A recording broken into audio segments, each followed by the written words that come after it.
وَظَلَّلْنَا عَلَيْكُمُ الْغَمَامَ، اور وہ وقت یاد کرو جب ہم نے تم پر بادل کا سایہ کیا۔ وَأَنزَلْنَا عَلَيْكُمُ الْمَنَّ وَالسَّلْوَىٰ، اور تمہارے کھانے کو من و سلوہ اتارا۔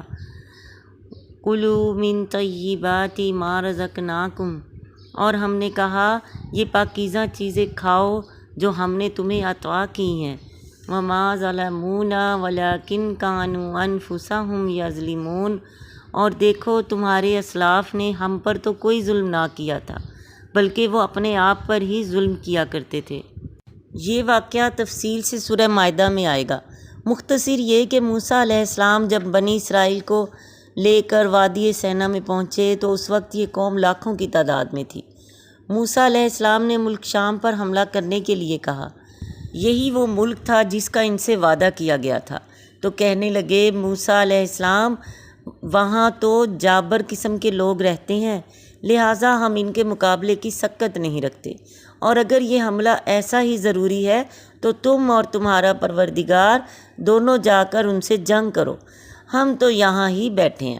ان کا یہ جواب دراصل اس بزدلی کی وجہ سے تھا جو مدتوں فرعون کی غلامی میں رہنے کی وجہ سے ان میں پیدا ہو چکی تھی۔ اس جواب پر اللہ تعالیٰ نے ان کے لیے ملک شام کی فتح 40 سال تک کے لیے مؤخر کر دی، تاکہ اس عرصے میں یہ بزدل نسل مر کھپ جائے، اور آئندہ جو نسل اس بیابان اور آزادانہ فضا میں پیدا ہو اس میں کچھ ہمت اور جرت پیدا ہو اور جہاد کے قابل بن جائیں۔ اب سوال یہ تھا کہ اس بیابان میں نہ کوئی مکان تھے اور نہ سامان خرد و نوش، اور لوگ لاکھوں کی تعداد میں تھے۔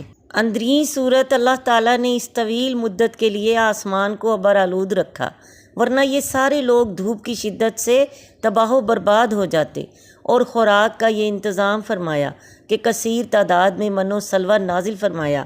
من ایک میٹھی چیز تھی جو دھنیے کے بیج جیسی تھی اور رات کو اوس کی شکل میں نازل ہوتی تھی، اور سلوہ بٹیر کی قسم کے پرندے تھے جنہیں یہ لوگ بھون کر اور کباب بنا کر کھاتے تھے، اور یہ غذائیں بلا مشقت انہیں اللہ تعالیٰ کی طرف سے کثیر مقدار میں اس طویل عرصے میں ملتی رہیں، اور یہ اللہ تعالیٰ کے اس قوم پر خاص انعامات تھے۔